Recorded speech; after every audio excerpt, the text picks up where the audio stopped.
降龙十八掌的前15。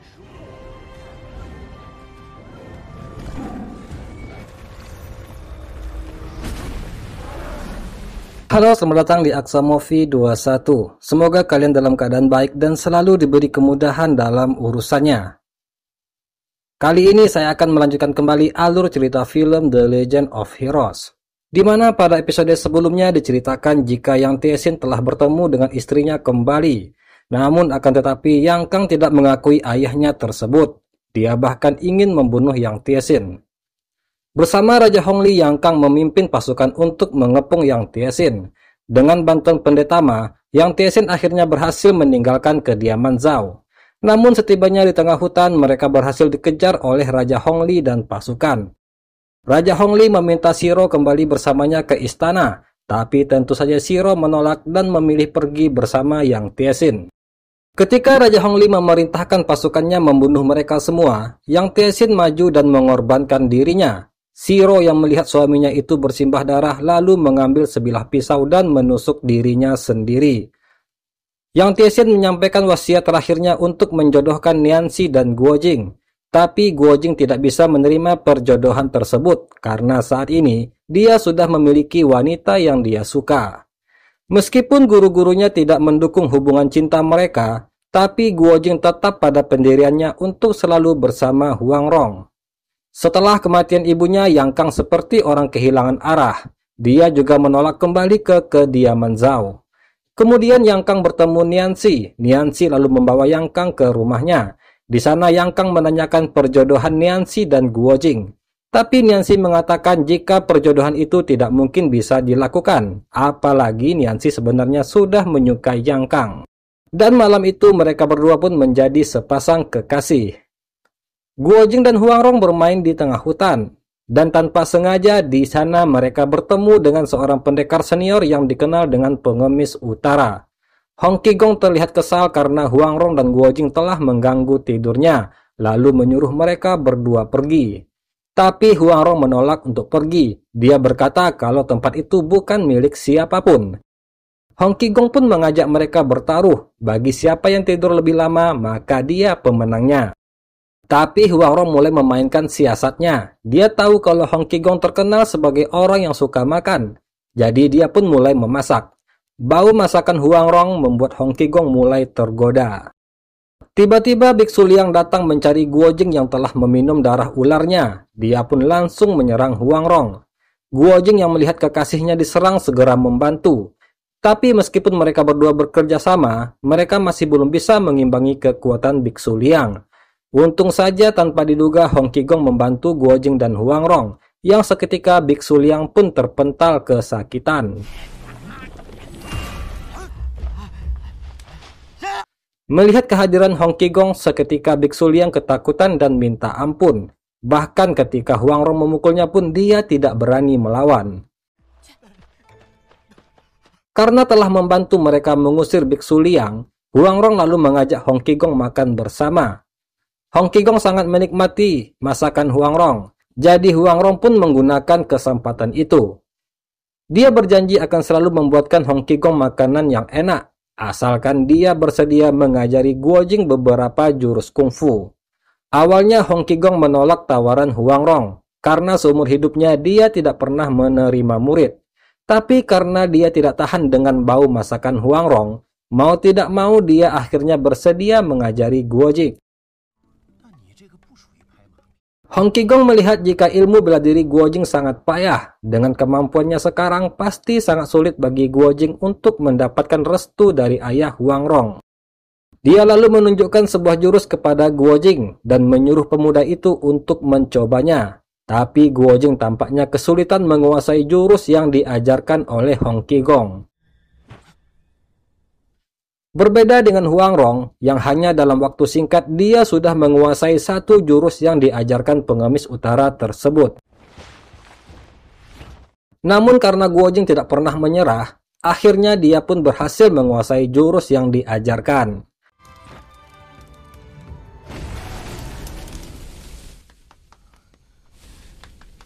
Tiba-tiba tempat tersebut didatangi banyak ular. Namun karena sebelumnya Guojing sudah meminum darah piton, Ular-ular itu pun tidak ada yang berani menyerangnya. Yang ternyata itu semua adalah ulah dari Ouyang-ke. Kedatangan Ouyang-ke ke sana karena ingin mengajak Huang Rong ikut bersamanya. Tapi tentu saja Huang Rong menolak. Guo Jing pun juga kesal dengan perkataan Ouyang-ke tersebut dan akhirnya mereka pun bertarung. Guo Jing menggunakan jurus yang baru saja diajarkan oleh Hong Qigong. Tapi Guo Jing masih belum bisa mengalahkan Ouyang-ke hanya mengandalkan jurus tersebut. Sehingga Hong Qigong pun datang membantunya.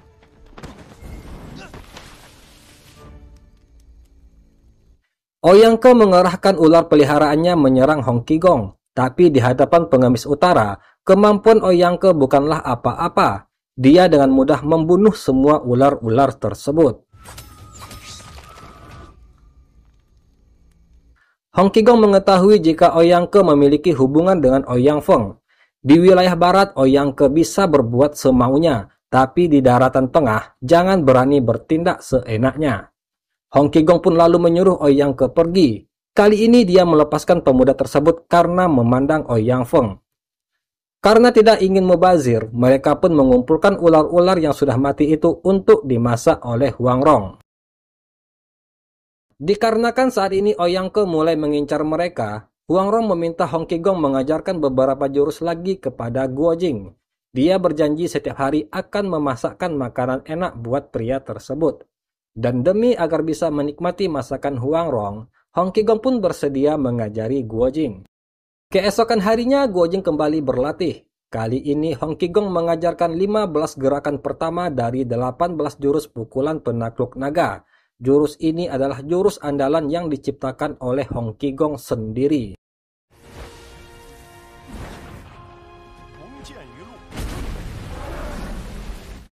Di kediaman Zhao, Raja Hongli masih sangat sedih atas kematian Shiro. Kemudian Yang Kang datang menemuinya, yang mana kedatangan Yang Kang ke sana adalah untuk berpamitan. Dia berencana kembali ke desa Niu tempat tinggal ibunya dulu. Raja Hongli melarang Yang Kang pergi dan meminta pemuda itu tetap tinggal bersamanya. Walaupun Yang Kang bukan putra kandungnya, tapi selama ini Raja Hongli telah menganggap Yang Kang seperti anaknya sendiri. Dia juga berjanji jika suatu saat Yang Kang bisa mewariskan tahtanya. Mendengar janji Raja Hongli, Yang Kang pun berubah pikiran. Dia lalu kembali menemui Nianxi dan mengatakan jika dia sekarang belum bisa ikut ke desa Niu. Saat ini Raja Hongli berencana mencuri kitab perang milik Yu Fei. Yang Kang berkata jika Raja Hongli berhasil, tentu akan sangat berbahaya bagi orang-orang Song. Oleh sebab itu, dia harus tetap tinggal untuk menggagalkan rencana Raja Hongli tersebut. Setelah 1 bulan lebih Hong Qigong bersama Guo Jing dan Huang Rong, dia pun berencana pergi. Apalagi sekarang Guo Jing sudah menguasai 15 gerakan pertama jurus 18 penakluk naga. Huang Rong pun berusaha melarang Hong Qigong pergi. Dia memintanya untuk mengajari Guo Jing 3 jurus terakhir. Tapi Guo Jing menegur Huang Rong. Baginya apa yang telah diajarkan Hong Qigong sudah lebih dari cukup. Dia sangat berterima kasih kepada pengemis utara tersebut. Hong Qigong pun lalu melangkah pergi. Tapi tiba-tiba dia kembali lagi dan meminta Huang Rong pun membuatkan 3 jenis makanan untuknya malam itu juga. Huang Rong yang menduga jika Hong Qigong bersedia mengajari Guo Jing 3 jurus terakhir pun sangat gembira. Dengan semangat dia lalu kembali ke dapur buat masak. Keesokan paginya tiba-tiba Hong Qigong menghilang. Huang Rong sangat kesal karena pria itu pergi tanpa pamit. Tapi Guo Jing menenangkannya dan berkata jika sebentar lagi mereka harus pergi ke penginapan Zhu Xian untuk menemui gurunya. Guo Jing pun pamit pergi ke kota untuk membeli beberapa makanan buat bekal mereka di perjalanan. Ketika Huang Rong sendiri di rumah, tiba-tiba sekelompok ular datang dan menyerangnya. Huang Rong terkena gigitan ular tersebut yang menyebabkan dia mulai hilang kesadaran. Kemudian muncullah Ouyang-ke untuk membawa Huang Rong pergi. Ketika Guo Jing kembali, dia kaget melihat Huang Rong menghilang dan keadaan ruangan sudah berantakan. Guo Jing melihat beberapa ular mati di ruangan tersebut. Dia pun sadar jika saat ini Huang Rong telah diculik oleh Ouyang-ke. Dengan segera Guo Jing mengejar mereka. Untung saja Huang Rong meninggalkan tanda sehingga Guo Jing pun bisa mengetahui kemana arah perginya Ouyang Ke. Di tengah hutan, pelayan Ouyang Ke menghentikan kereta kuda, dikarenakan jalan mereka dihalangi oleh seseorang. Ouyang Ke lalu turun dari kereta dan menduga jika orang yang menghalangi mereka itu adalah Hong Qigong. Pada saat yang sama, Guo Jing turun dan melumpuhkan para pelayan Ouyang Ke. Dia kemudian masuk ke dalam kereta untuk membebaskan Huang Rong. Sementara itu, Ouyang Ke mulai merasa ada yang aneh. Dia pun lalu menyerang dan ternyata itu adalah orang-orang dari jerami. Dia telah ditipu. Ouyang Ke menoleh ke belakang dan melihat dua pelayannya sudah tak sadarkan diri. Dia juga melihat Guo Jing sudah membebaskan Huang Rong. Huang Rong membantu Guo Jing menghadapi Ouyang Ke. Setelah 1 bulan lebih berguru kepada Hong Qigong, saat ini kungfu Guo Jing meningkat pesat. Mereka pun berhasil mengalahkan Ouyang Ke, sehingga orang itu pun kabur dari sana.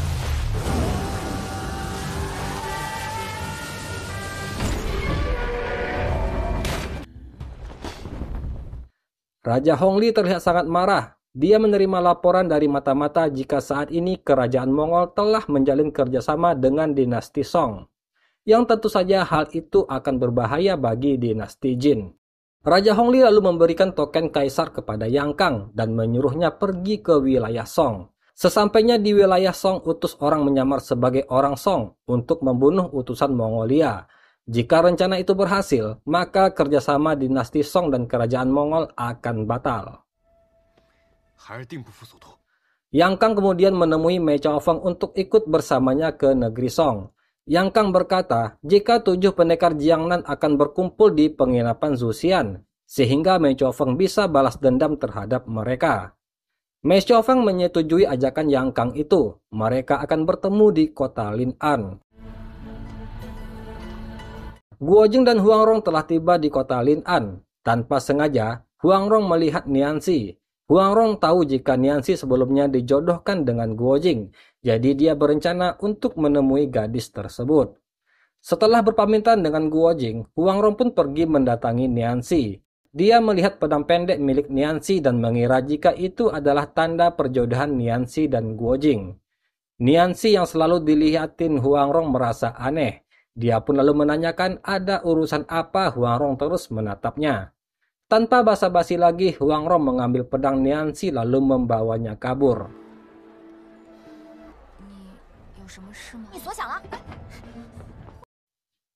Nianxi pun berhasil mengejar Huang Rong.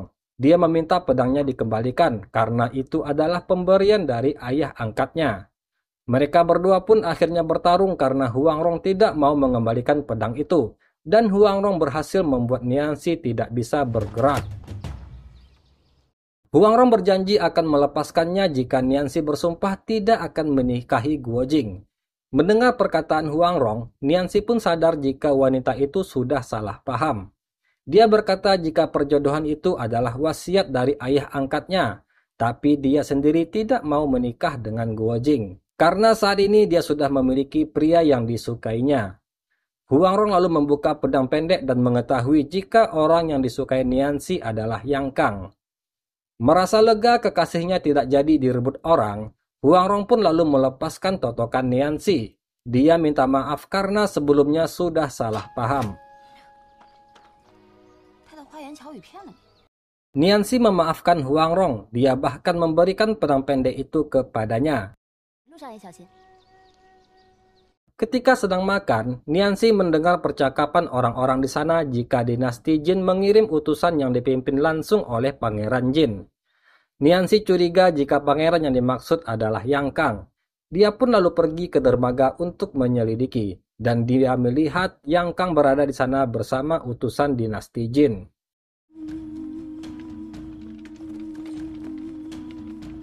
Guo Jing dan Huang Rong menaiki perahu menyeberangi danau. Tapi kali ini, Huang Rong berpakaian seperti seorang pria. Ketika Huang Rong sedang melantunkan sebuah lagu, tiba-tiba nyanyiannya itu diikuti oleh seorang pria dari perahu lain. Pria itu adalah Lu Qianfeng, pemimpin desa Guiyun. Karena kecerdasan Huang Rong, mereka pun langsung akrab. Dikarenakan hari mulai sore, Tuan Lu mengajak Guojing dan Huang Rong singgah di kediamannya. Huang Rong dan Guojing disambut oleh anak Tuan Lu yang bernama Lu Guanyin. Lu Guanyin mengantar Huang Rong dan Guojing untuk bertemu ayahnya. Di sana Huang Rong melihat ada yang aneh. Dia memperhatikan susunan batu di tempat itu sama persis dengan di Pulau Persik.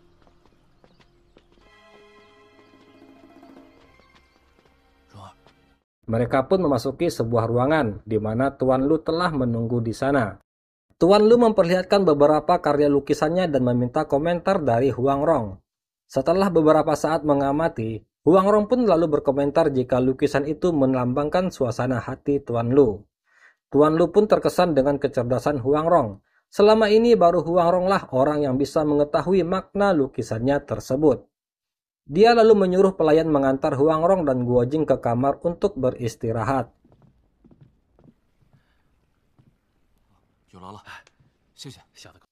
Malam harinya Guojing dan Huang Rong terbangun karena mendengar keributan di luar. Mereka keluar kamar untuk pergi menyelidiki. Tapi mereka berdua terjebak oleh formasi labirin di tempat tersebut. Setelah lama berjalan, Guojing dan Huang Rong kembali lagi ke tempat semula. Untung saja Huang Rong sebelumnya pernah mempelajari formasi itu di Pulau Persik. Setelah beberapa saat mengamati, Huang Rong berhasil menemukan pusat formasi dan mereka pun bisa keluar dari labirin tersebut.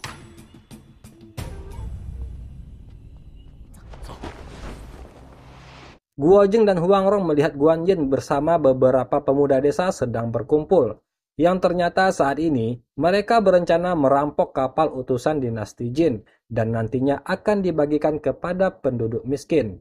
Di sana juga ada Duan Tiandi, orang yang dulu menculik Lipin, ibunya Guojing.